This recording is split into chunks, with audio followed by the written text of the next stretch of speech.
Hello friends इस topic में हम आपको बताएंगे कि यदि आपने किसी प्लॉट किसी ज़मीन का दाखिल खारिज नहीं करवाया तो आपको बहुत बड़ी परेशानियों के साथ आपको सामना करना पड़ेगा। अब देखिए, जो भी मैं आपको बताऊंगा विद सेक्शंस के बताऊंगा, ऐसे नहीं कि कुछ भी बता रहा हूं। मैं आपको विद सेक्शंस के बताऊंगा। साथियों, दाखिल खारिज न कराने पर आपके बहुत बड़ा नुकसान हो सकता है। यहाँ तक कि जो एक्स प्रॉपर्टी आपने खरीदी है ए व्यक्ति से, वो जा भी सकती है। अब ये कैसे जा सकती है, सबसे पहले आप कुछ उदाहरण समझ लीजिए, फिर आपको ये पूरा बहुत अच्छे से समझ में आएगा कि अगर आपने दाखिल खारिज अभी तक प्रॉपर्टी का नहीं करवाया तो कितना बड़ा आपका नुकसान हो सकता है, कैसे प्रॉपर्टी भी जा सकती है। और मैं आपको कानून भी बताऊंगा कि आप 143(80) के बाद भी आप दाखिल खारिज करा सकते हैं। आप मुझसे भी कानून ले सकते हैं PDF।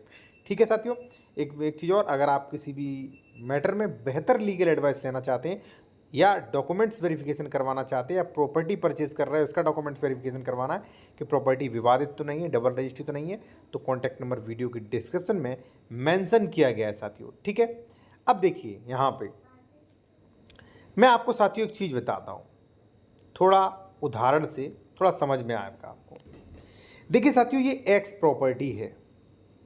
ठीक है, अब ये जो प्रॉपर्टी है ये है बी बंदे की। ठीक है, बी की है,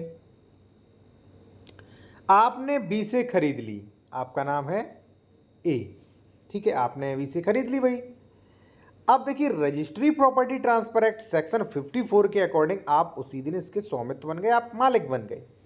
लेकिन साथियों, ये प्रॉपर्टी अभी भी खतौनी के नाम, अगर आपने दाखिल खारिज नहीं कराया, ठीक है, आपने दाखिल खारिज नहीं कराया है, तो ये प्रॉपर्टी अभी भी बी के नाम ही शो होगी खतौनी पे।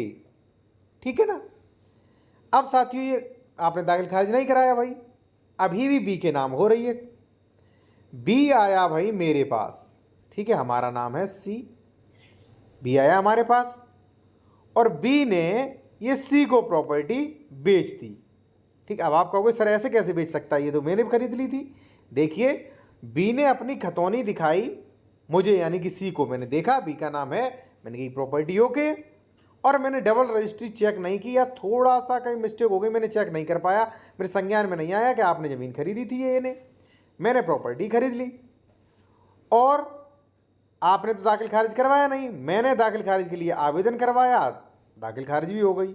अब देखिए, मेरे नाम रजिस्ट्री भी हो गई, दाखिल खारिज, आपके नाम पहले की रजिस्ट्री रखी है।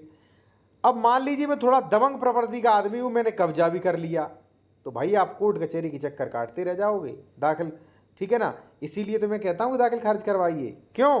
क्योंकि अगर मान लीजिए बी ने ए ने दाखिल खारिज करवाया होता तो ए का नाम कैंसिल करके यहाँ पे, ठीक है, यहाँ पर भी खतौनी में बी का नाम आ जाता, सॉरी बी का नाम कैंसिल करके ए का नाम यहाँ भी आ जाता। ठीक है, तो बी के पास कोई डॉक्यूमेंट्स ही नहीं बचा, फिर कैसे जा सकता था। बी अगर जाता तो खतौनी देखता आपके नाम, रजिस्ट्री देखता आपके नाम, कोई फ्रॉड होने की संभावना नहीं है। पहले तो ये डबल रजिस्ट्री हो सकती है। कई बार साथियों क्या होता है कि मान लीजिए भाई ये प्रॉपर्टी है भाई, ठीक है, बी के नाम है एक्स प्रॉपर्टी, आपने ये खरीद ली प्रॉपर्टी, ठीक है।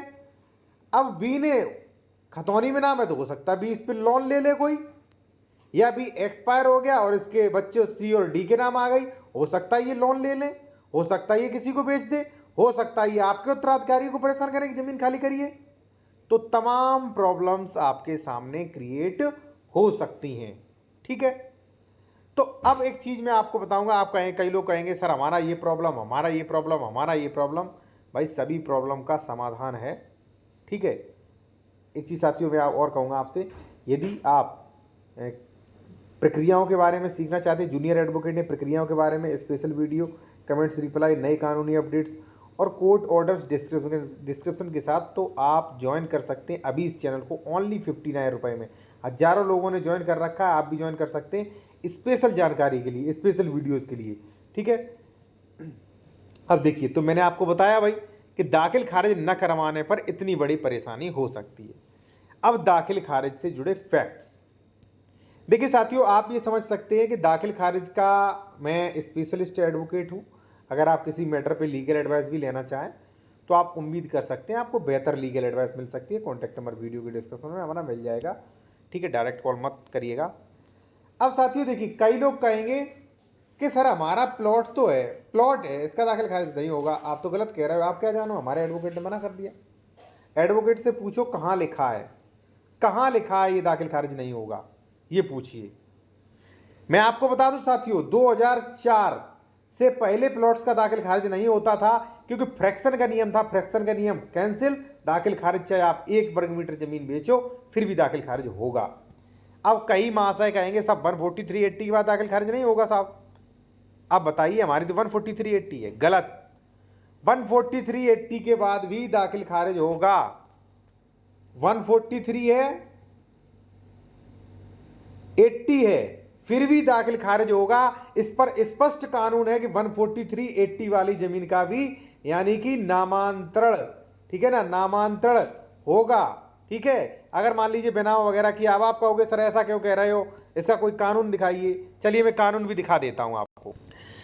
अब साथियों यहां पे आप देख सकते हैं, यहां पे देखिए, धारा 80 के अधीन घोषणा के बाद भी, यानी कि आदेश हो गया उसके बाद भी, अंतरण या उत्तराधिकार के आधार पर, अंतरण क्या होता है, बैनामा या दान पत्र के आधार पर विहित रीत से नामांतरण, नामांतरण माने दाखिल खारिज आदेश पारित किया जाएगा।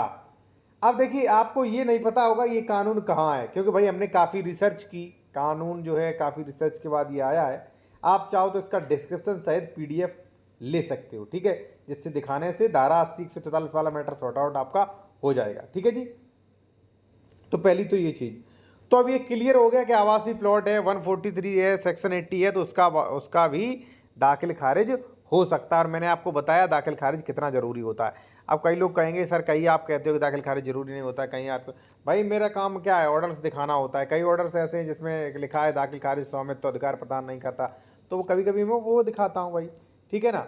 कई कई ऐसे ऑर्डर्स हैं जिसमें लिखा है कि हमारे पास कई ऐसे ऑर्डर्स हैं जिसमें लिखा है कि भाई बंधक के बाद भी जो है वो हो सकता है। भाई देखिए क्या है, मेरे पास 5000 आदेश हैं या 6000, मान लीजिए कई कमेंट्री डाइजेस्ट हैं, तो भाई उनमें जिस प्रकार का आदेश होता है उस प्रकार का मैं वीडियो में बात करता हूँ, ठीक है ना। तो बात बाकी आपको म्यूटेशन दाखिल खारिज करवाना चाहिए, मेरा यही है। अब आपके पास समय हो तो आप ये भी समझ लीजिए कि दाखिल खारिज है क्या साथियों, ठीक है, ये भी आप समझ लीजिए। शाब्दिक रूप से दाखिल खारिज कराने से तात्पर्य है परिवर्तन करने से, ठीक है ना। अब ये परिवर्तन ये बहुत ज़रूरी है भाई। जैसे मान लीजिए आपने A से खरीदी है, ठीक है ना, तो परिवर्तन करवाइए ना, अपना नाम दर्ज करवाइए इसमें। जब काश्तकार की ओर से मृत्यु या उत्तराधिकार या अंतर माने बैनामा या दान पत्र राजस्व लेखों में विद्यमान प्रविष्टियाँ त्रुटिपूर्ण या व्यर्थ हो जाती हैं, तब कलेक्टर उन्हें शुद्ध करने की अपेक्षा की जाती है। भू राजस्व आबाद प्रवाह को सुगम बनाया जा सके, ऐसी शुद्धिकरण या तो उत्तराधिकार या अंतर के आधार पर कब्जा प्राप्त करने वाले व्यक्ति रिपोर्ट पर या राजस्व अधिकारियों के ज्ञान में, अन्यथा तथ्यों के आधार पर किए जाते हैं, ठीक है ना। अब देखिए साथियों, सीधी बात ये हो, एक चीज़ मैं आपको और बता दूं, अगर मान लीजिए आपकी प्रॉपर्टी का भाई दाखिल खारिज नहीं है, तो आपको और भी कई परेशानियां जो हैं वो आएंगी। जैसे अगर मान लीजिए साथियों चकबंदी हुई, ठीक है ना, चकबंदी, तो परेशानी होगी आपको, ठीक है। आपके खेत पर किसी सीमा संबंधी विवाद है तो धारा 24 में मेड़बंदी नहीं करा सकते आप। बंटवारा धारा 116 117 की कार्रवाई नहीं कर सकते क्योंकि दाखिल खारिज नहीं है। धारा 134 बेदखली का वादा नहीं ला सकते क्योंकि भाई दाखिल खारिज नहीं है। तो दाखिल खारिज की कितनी महत्वता है वो भी आप समझ गए होंगे, ठीक है ना जी।